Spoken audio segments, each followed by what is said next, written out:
Good morning. Today we'll start Standard 9 Science 2 lesson number 7 Energy Flow in an Ecosystem. You have studied the ecosystem in previous standards. Yes. Now let's see energy flow in an ecosystem. In an ecosystem basically there are three types, three layers. Yes, three or four layers. First are primary consumers, means they are herbivores, they eat only plants.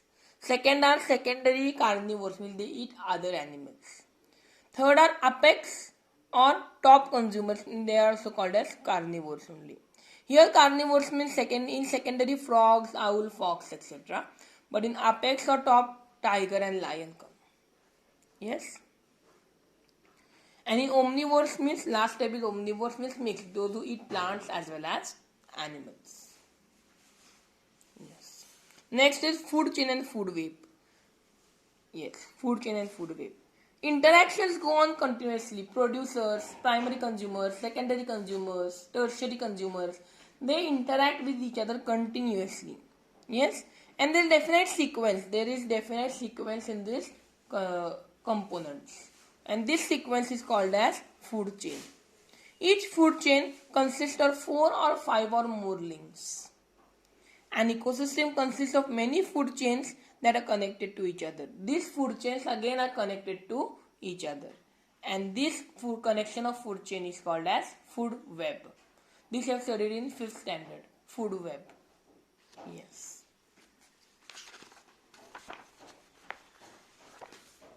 Now this activity is there. Use your brain power is not there for your syllabus. Okay. Now an organism may be the prey for many other organisms. A single organism may be the prey for other. May be the, in Marathi for prey we call as shikar. Yes. May be the food for other animals. So food web means many food chains are interacted or connected with each other. See next, trophic levels are there. First trophic level, producers are there. First trophic level, herbivores. Second, carnivores. And third is omnivores. This is called as energy pyramid. And in that energy pyramid, this is the diagram of trophic level. Each level in the food chain is called trophic level. In the food chain, every level is called as trophic level. A trophic level is a step at which the organism obtains its food in chain. It is a step in which the organism gets the food. Okay. Next is pyramid of energy. This figure shows the pyramid of energy. Yes.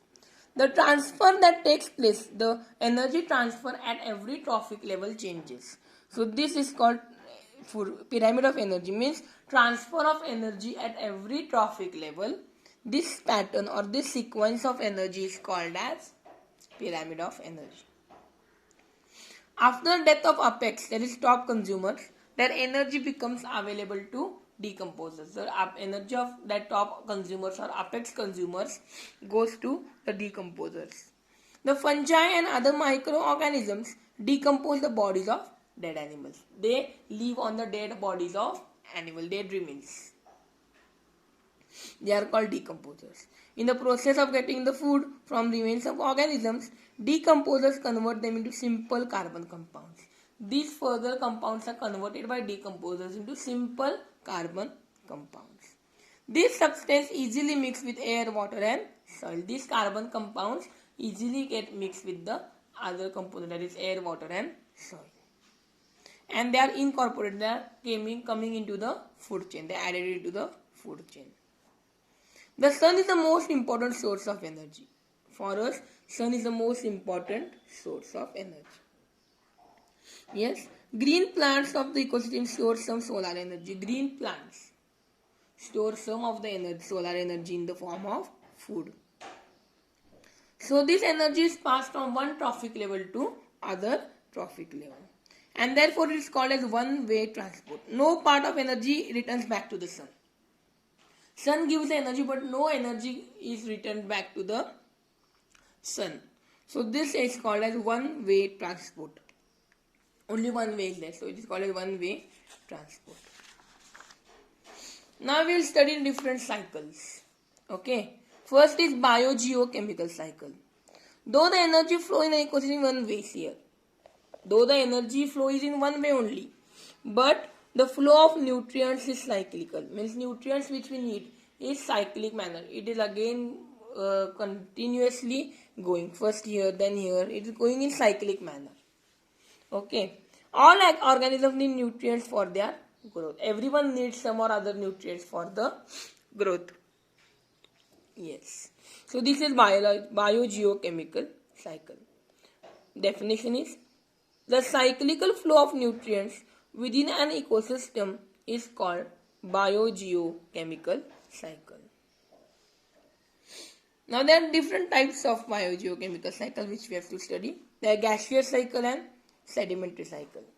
Gaseous cycle definition is that an accumulation means you can say as in Marathi you can say साठवणे म्हणजे साठतं देतं. An accumulation of main abiotic gaseous, collection of main abiotic gaseous nutrient materials.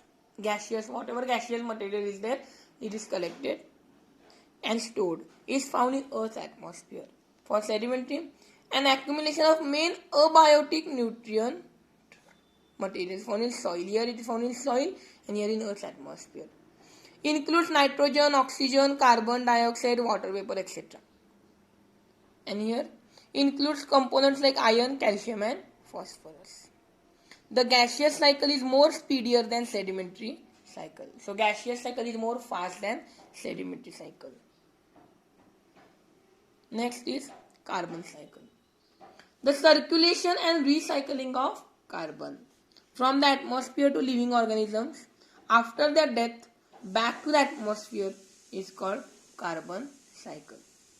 Abiotic carbon atoms are circulated. The abiotic, these carbon atoms which are abiotic, they are circulated and recycled in biotic form. Biotic, abiotic factor, they are studied in 5th standard onwards. Yes. So carbon cycle is one of the important biogeochemical cycle. Yes. Plants convert this carbon dioxide into carbohydrates by the process of photosynthesis. Also they produce carbon compounds like proteins and fats. Herbivores feeds on these plants. Carnivores also feeds on herbivores. So indirectly everyone needs these carbon compounds. There are some processes, reactions which you have to study, it comes for the exam. 6CO2 plus 12H2O gives in the presence of sunlight and chlorophyll C6H12O6 plus 6H2O plus 6 atoms of oxygen are given out. Your C6H12O6 plus 6O2 in the presence of mitochondria gives 6CO2 plus 6H2O plus energy. So these are some of the carbon cycles important. Next is the oxygen cycle. Oxygen forms 21% of our atmosphere. It is present in hydrosphere and lithosphere. Hydrosphere means land, hydrosphere means water and lithosphere means land. This circulation and recycling of oxygen within biosphere is called oxygen cycle. Oxygen is continuously produced, continuously got, yes, in atmosphere. Oxygen is very highly reactive, it reacts very highly, very fast. And it readily reacts with water and other elements and compounds.